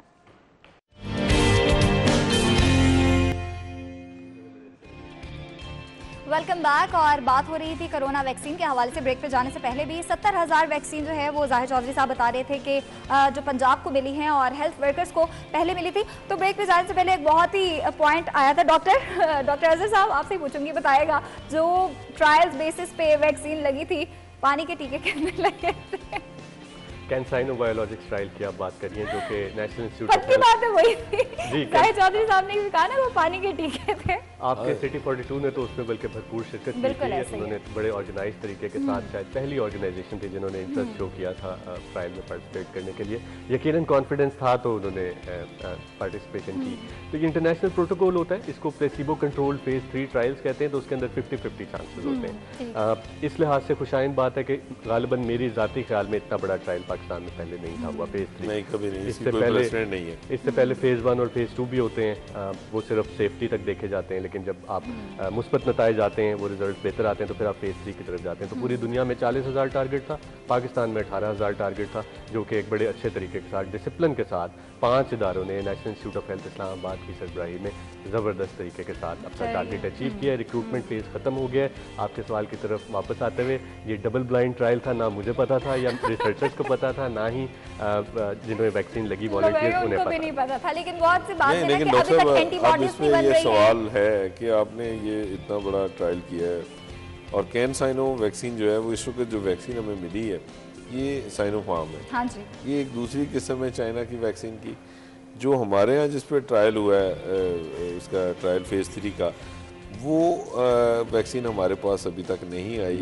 तो जिसके लिए हमने वॉलंटरली जो है ना जिसमें पार्टिसिपेट किया जिस ट्रायल में पाकिस्तानियों ने, वो कब मिलेगी ये बनाए ना, अब वो कब मंगवाएंगे? अब जाहिद भाई उसका regulatory approval drug regulatory authority of Pakistan के पास जाएगा, क्योंकि उन्होंने अपने इब्तदाई नताइज जारी कर दिए, और उसके बाद ये डिसीजन हुकूमत पाकिस्तान का होगा कि वो अपने तमाम प्रोसीजर्स और प्रोसेस को देखते हुए, क्योंकि हमारे यहाँ तो सबसे ज़्यादा इफेक्टिव वही होगी। एस्ट्राजेनेका है, वो भी डिफरेंट है, वो भी डिफरेंट हाँ वो भी डिफरेंट है।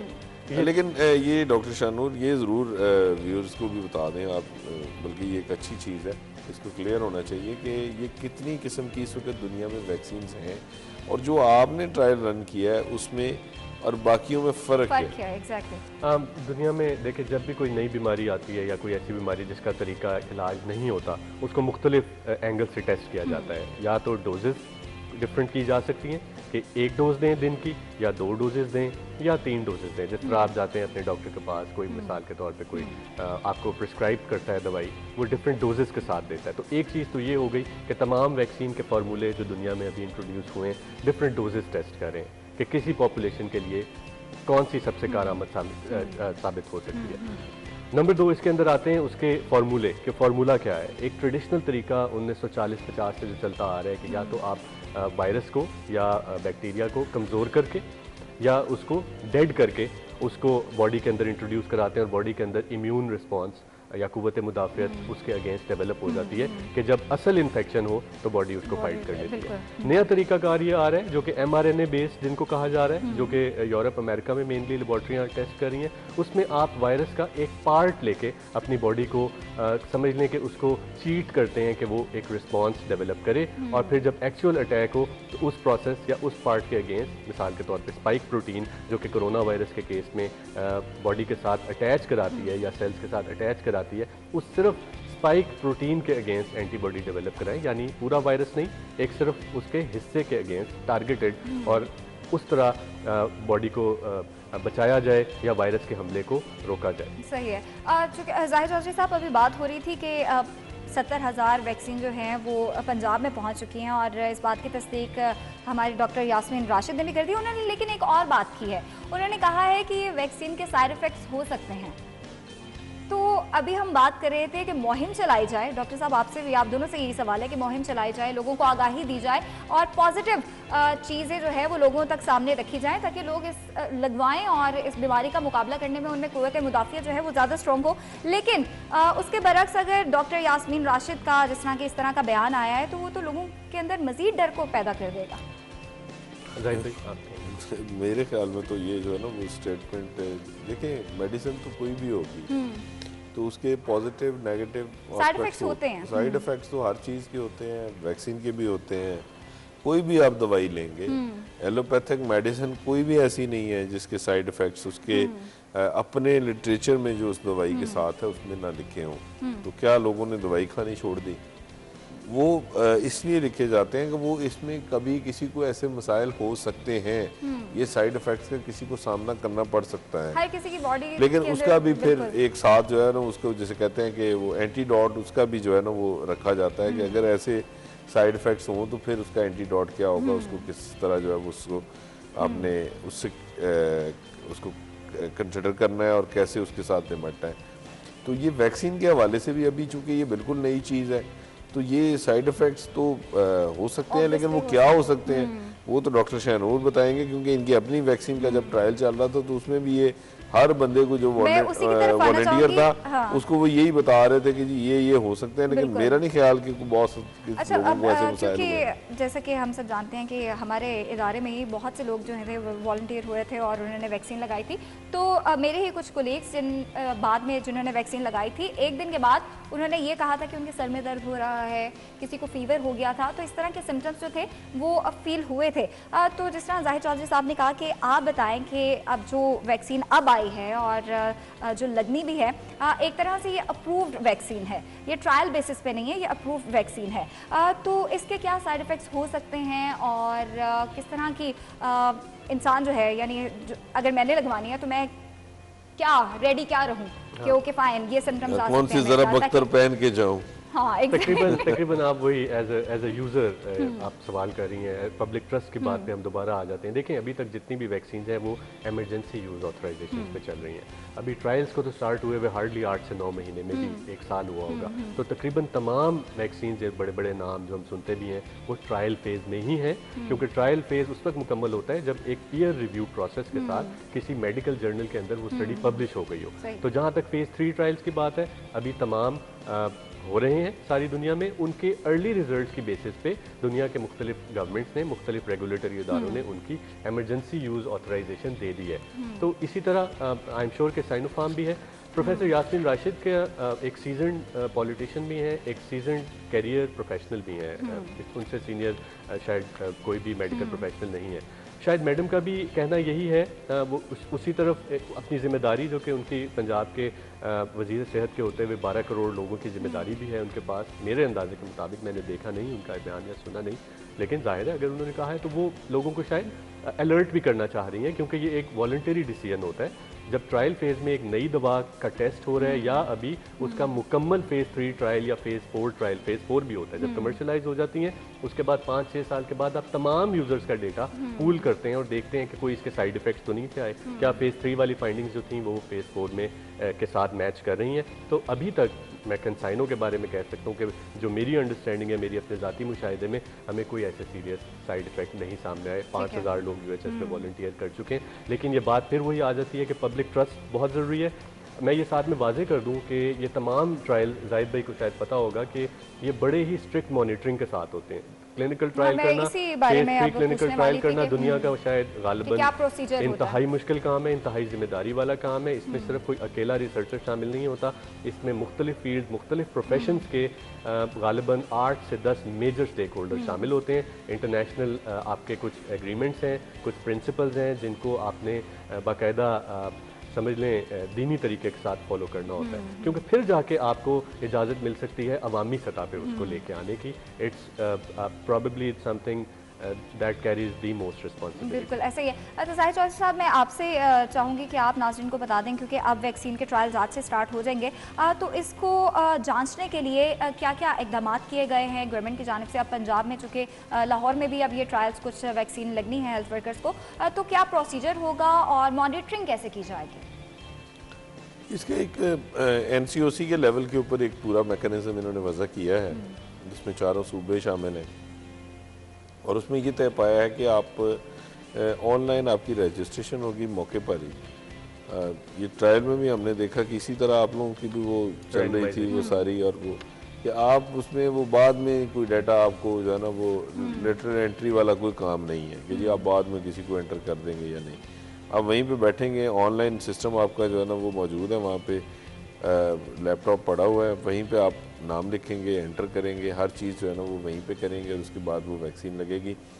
कोल्ड चेन इन्होंने पहले ही अपनी वो इंश्योर कर ली थी, क्योंकि वो पंजाब का जो primary and secondary health department है उसके पास ऑलरेडी अपना एक सिस्टम, पूरा मैकेनिज्म मौजूद है, जिसके तहत वो ऑलरेडी जो बच्चों की जितनी वैक्सीन हैं वो भी तो वैक्सीन दी हैं, तो उनको भी वही कोल्ड चेन चाहिए होती है, तो वो ऑलरेडी उनके पास ये सिस्टम मौजूद था, उसको इंश्योर किया गया है। थर्ड, फिर इन्होंने ये एक SOP बनाया गया है कि कौन कौन लोग होंगे जिनको वैक्सीन लगेगी, उन सब का डाटा, वो तमाम का तमाम जो डाटा है वो ऑनलाइन इन्होंने पहले से उनसे हासिल किया हुआ है, ताकि वो इनके पास टैली करने के लिए मौजूद हो।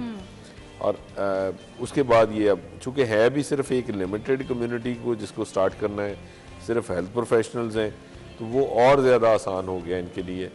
फिर उसको मॉनिटर करना, फिर उसके लिए जो है वो अगर कोई खुदा न खास्ता किसी को कोई साइड इफ़ेक्ट होता है तो उसका ट्रीटमेंट या उसको किस तरह जो है वो केटर करना है, उसकी भी तमाम जो SOPs हैं वो इन्होंने वज़ा किए हुए हैं। लेकिन एक बुनियादी बात जो बहुत ज़रूरी है वो ये कि हम चाइना से तो वैक्सीन मंगवा रहे हैं, पूरी दुनिया ने जो है ना वो वैक्सीन के ऊपर बड़ी जो है वो रिसर्च की है।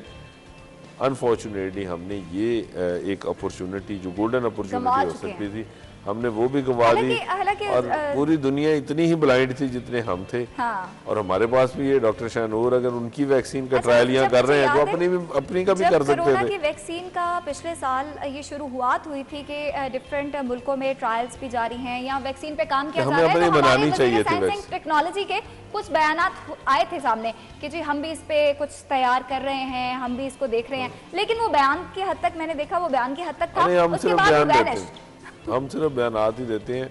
और ये बड़ी अनफॉर्चुनेट बात है कि पाकिस्तान में तमाम तर आपके पास देखें, आपके पास ह्यूमन रिसोर्स की कमी नहीं है, आपके पास साइंटिस्ट की कमी नहीं है, मेडिकल प्रोफेशनल्स की कमी नहीं है, आप पूरी दुनिया के साथ ऐड पा रहे हैं। आपने सिर्फ वसाइल प्रोवाइड करने थे और वैक्सीन अपने मुल्क के अंदर आपने तैयार करनी थी। बिल्कुल, और ये आपको, हमारे साइंटिस्ट को, हमारे डॉक्टर्स को अपने मुल्क के एनवायरनमेंट का भी पता है, लोगों के और अगर आज आप करते तो कल जो है ना वो आपका एक एनवायरनमेंट जो है ना वो पैदा होता कि कल आप बाकी बीमारियों की भी वैक्सीन जो है वो अपने खुद से तैयार करने की पोजीशन में होते और आपको दूसरे ममालिक का मरहूने मिन्नत ना होना पड़ता। अच्छा डॉक्टर साहब, मैं ये जानना चाहूँगी, वही बात होगी, पब्लिक ट्रस्ट की बात करूँगी कि जब वैक्सीन आई है, अभी चूँकि अभी आपने कहा ये फेज़ 3 है और अभी फेज़ 3 बेसिस पे ट्रायल्स हो रहे हैं, लेकिन हमारे जो यहाँ पे लोग हैं, हमारी जो आम आवाम है, वैक्सीन का वो मतलब ये समझती है दवाई आ गई है, इसका मतलब है कोरोना जो है वो ख़त्म हो रहा है। तो ये बहुत ही गलत तासुर जो है वो आम पब्लिक में पहुँचाया जा रहा है या शायद पैदा हो रहा है। तो उनको अभी भी इस चीज़ पे आगाह करना कि कोरोना है, अभी ये सिर्फ ट्रायल्स चल रहे हैं, अब इसकी फाइनल दवाई या फाइनल वैक्सीन नहीं आई है। एक तरफ तो ये हंगामी यूज की इजाजत दी गई ना अभी तो ये पहुंचाना बहुत जरूरी है आम आवाम तक, क्योंकि हमने देखा कि जब कोरोना आया है, और जाहिर चौधरी साहब, क्योंकि हम अक्सर बल्कि इसमें ये भी डॉक्टर साहब ये भी वादे कर दीजिएगा शाहनूर साहब के ये अगर आज किसी को वैक्सीन लगती है उसके बाद उसको कितना अरसा लगेगा जो है वो, ताकि वो उसमें कोई इम्यूनिटी डेवलप हो सके और वो उसे एक सेफ है आप फेज में कहें कि वो दाखिल हो गया, फौरी तो नहीं क्योर हो सकता। और अगर कोरोना है तो ये क्यों खत्म होगा? सबके जहन में ना कोरोना चूंकि बहुत ज्यादा सवार हुआ है, तो अब उनको, क्योंकि हमने बहुत ज्यादा ऐसा देखा कि जब कोरोना आया और लॉकडाउन भी लग गया तो लोगों ने एहतियात नहीं की उस तरह जिस तरह बरतनी चाहिए थी। मास्क का इस्तेमाल अभी भी हम लोग नहीं कर रहे होते हैं। आप पार्क्स में चले जाएं, आप शॉपिंग मॉल्स में चले जाएं, रेस्टोरेंट्स में चले जाएं, शायद वो लोग SOP पे अमल दरामद कराने की कोशिश कर रहे होते हैं, लेकिन जो ऑडियंस आ रही होती है वो नहीं कर रही होती अभी भी। थोड़ा सा एक पिछली जो टॉपिक बात हो रही थी, सिर्फ ब्रीफली अगर आप इजाज़त दें तो 10 सेकंड में उसको रैप अप कर दूँ। जाहिद भाई ने भी कहा कि हमारे पास गोल्डन अपॉर्चुनिटी थी कि हम लोकल प्रोडक्शन की तरफ जाते। देखें, रिसर्च से कमर्शलाइजेशन एक सीधा स्टेप होता है, उसमें ज़ाहिर है लैक करते रहे होंगे। हमारी यूनिवर्सिटीज़ में बड़े बड़े आउटस्टैंडिंग रिसर्चर्स और तमाम लोग मौजूद हैं, लेकिन उसकी अफादियत या जो उसका इम्पैक्ट है वो शायद अभी तक नहीं हो सकता। लेकिन फेज़ 3 ट्रायल में कैंसाइनो के हवाले से बात करूँ, कैंसाइनो के जो national institute of health Islamabad की सरबराही में 5 सेंटर्स पे 18,000 वॉलंटियर्स को रिक्रूट किया गया फेज़ 3 ट्रायल के लिए।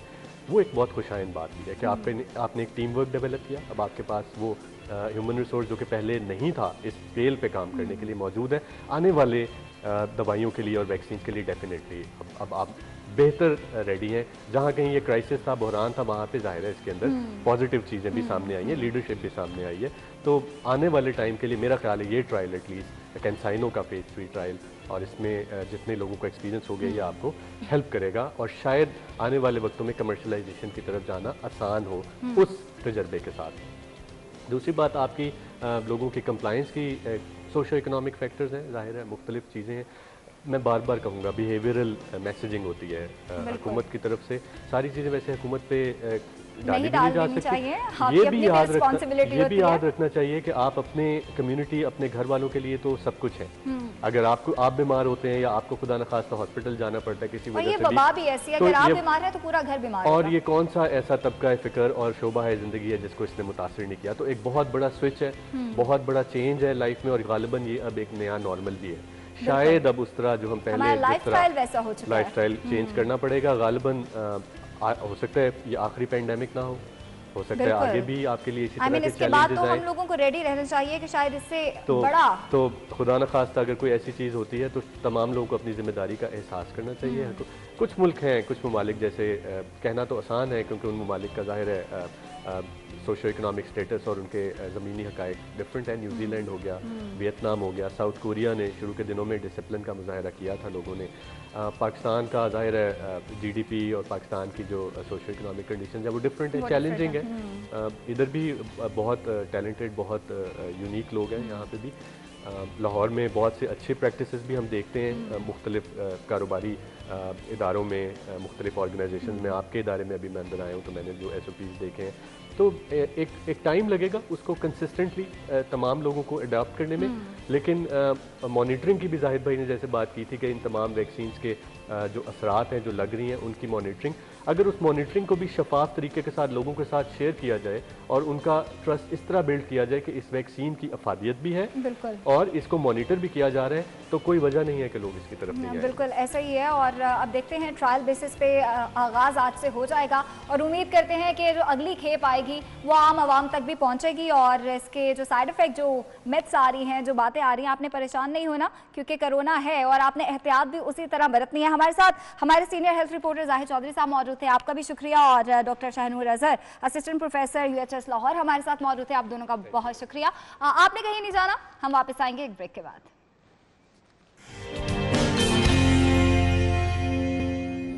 वेलकम बैक नाजरीन। और ब्रेक पे जाने से पहले भी हम अपने जो गेस्ट हैं उनसे कोरोना के हवाले से ही बात कर रहे थे। और कोरोना की अगर मैं आपको अपडेट्स दूं तो लाहौर की बात की जाए तो लाहौर में 80,000 से ज़ायद जो हैं वो कोरोना अफेक्टेड केसेस हो चुके हैं और 1900 डेथ रेट्स हैं और अब वैक्सीन भी आ चुकी है और आज से वैक्सीन का ट्रायल जो है वो बाकायदा तौर पर उसका आगाज़ भी कर दिया जाएगा। और पहले हेल्थ केयर वर्कर्स को ये वैक्सीन लगेगी और पूरी मॉनिटरिंग का इंतज़ाम किया गया है। 40 मिनट तक आप उनको एक जगह पर रखेंगे और उनको मॉनिटर करेंगे और उसके बाद भी जितने भी अफराद को वैक्सीन लगाई जाएगी वो मॉनिटरिंग में ही रहेंगे। हमारे नुमाइंदे बसाम सुल्तान मियो हॉस्पिटल में मौजूद है, चूंकि वहां पे भी अब वैक्सीन के ट्रायल्स का आगाज हो गया, उनकी जानिब बढ़ेंगे। बसाम बताएगा कि वहां पे वैक्सीन का ट्रायल्स का आगाज हो गया है, कितने लोगों को अब तक वैक्सीन लग चुकी है?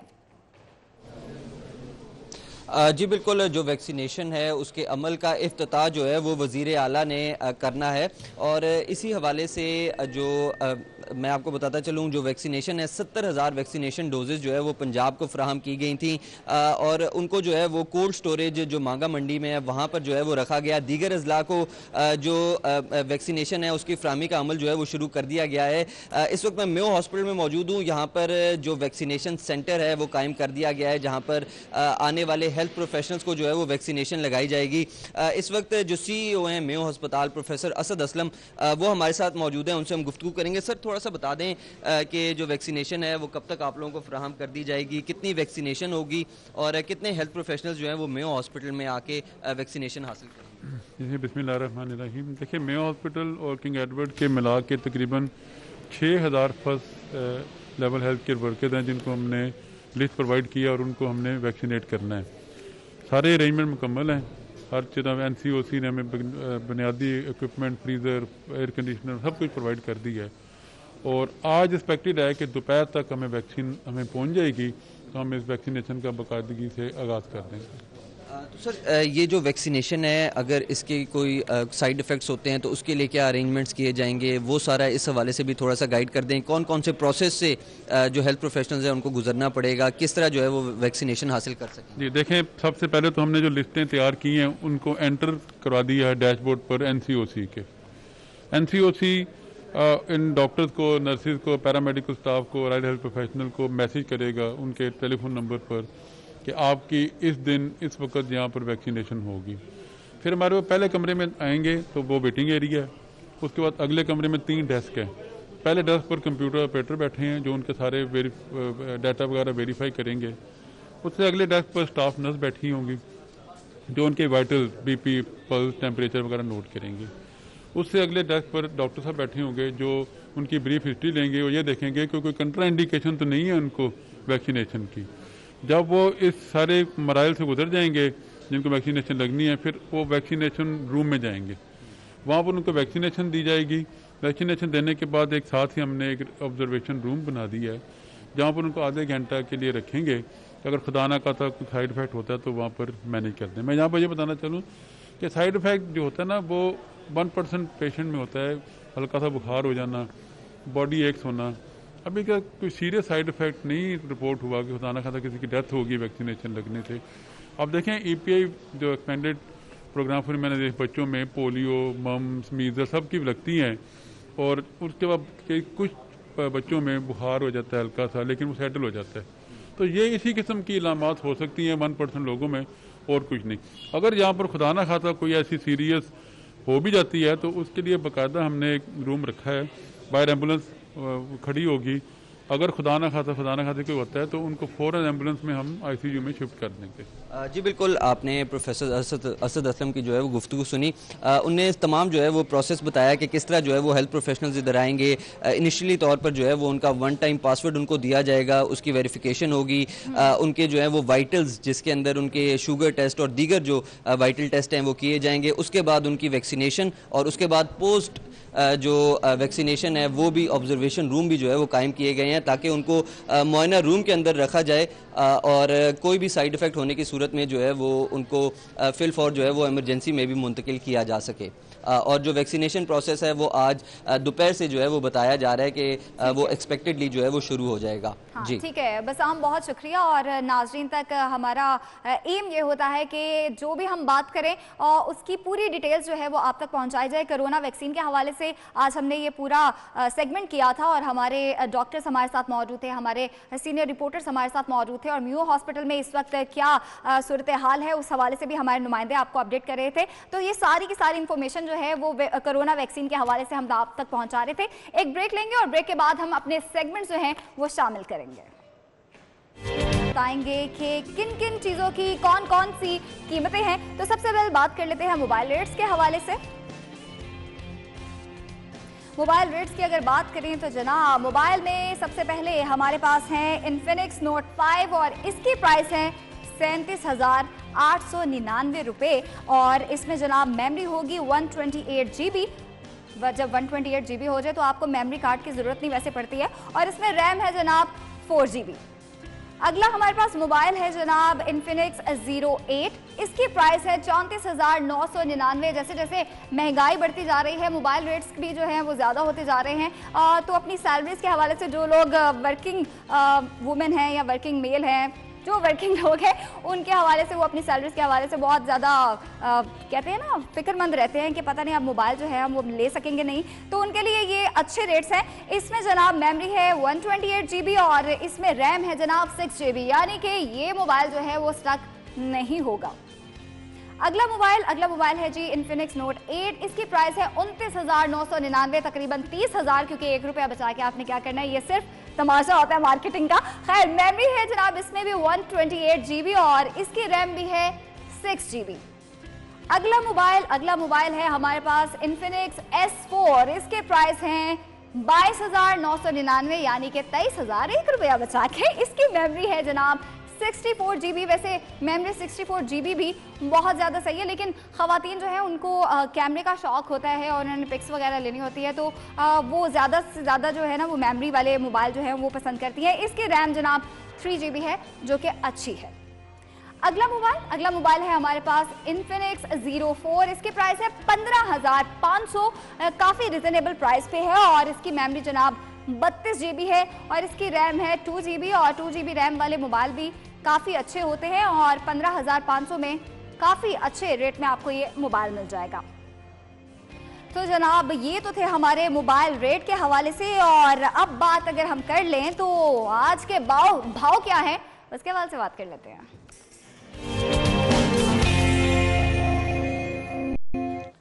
तो जनाब आज के भाव की बात हो रही है तो सब्जी मंडी में हमारे नुमाइंदे फारान यामीन मौजूद है, उनसे बात कर लेते हैं। फारान बताएगा इस वक्त आप सब्जी मंडी में मौजूद है, वहां पे कौन कौन सी अशिया किस किस भाव में मिल रही हैं?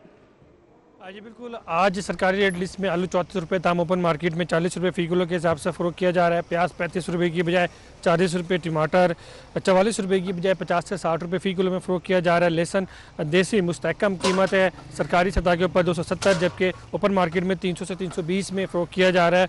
लहसुन चाइना 190 रुपये फ़ी किलो, जबकि अदरक थाईलैंड 260 रुपये की बजाय ओपन मार्केट में 280 से 300 रुपये फ़ी किलो के हिसाब से फ़रोख्त किया जा रहा है।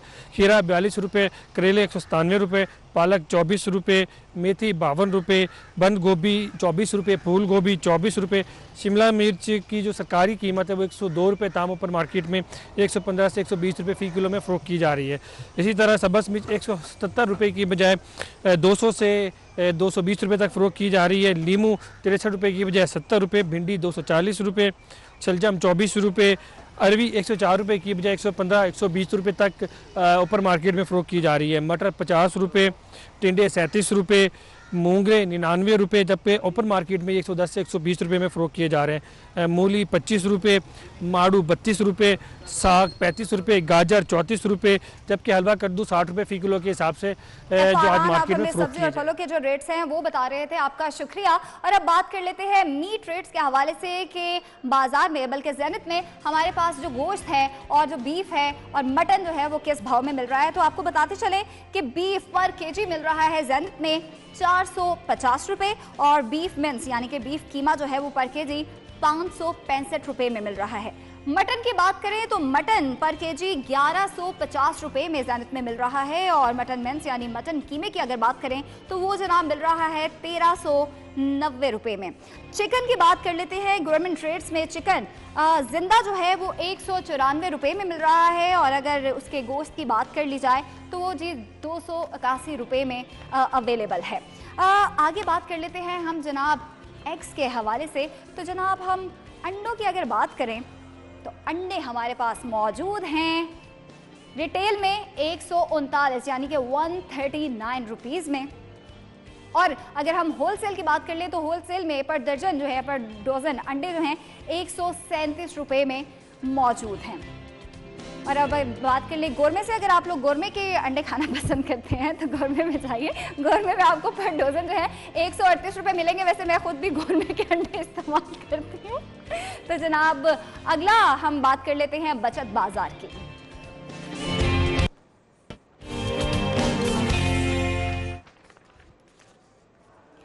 तो जी बचत बाजार में हमने आपको बताना होता है सेल्स के हवाले से। तो सेल्स बता देते हैं किन किन ब्रांड्स पे कितने कितने % सेल्स लगी है। ईगो पे जनाब आप जाएं और अप टू 50% ऑफ लगी हुई है। आप ईगो पे जाके अपनी पसंद के ड्रेसेस जो हैं वो ले सकते हैं। गुल अहमद की बात कर लेते हैं। गुल अहमद पे भी आप जाएं तो अप टू 50% ऑफ वहाँ पे है और गुल अहमद के ड्रेसेस भी काफ़ी अच्छे होते हैं, तो आप ज़रूर जाइएगा सेल पे। खादी पे भी अप टू 50% सेल लगी हुई है जनाब। तो अभी भी चूँकि सर्दियाँ हैं और सर्दियों के कपड़ों पे चूँकि सेल लगी हुई है तो फटाफट जाके इस सेल से फ़ायदा उठाइए। अगली जो सेल है वो जी मोहत की है और वो भी अप टू 50% ऑफ पे है और इनके पास ज़्यादातर फैंसी कपड़े होते हैं। तो शादियों का सीज़न है और आप चाहते हैं कि शादियों के सीज़न में अच्छे कपड़े लें तो आप यहाँ पे जाएं और अब तो सेल भी लगी हुई है तो आप सेल का फ़ायदा भी उठा सकते हैं।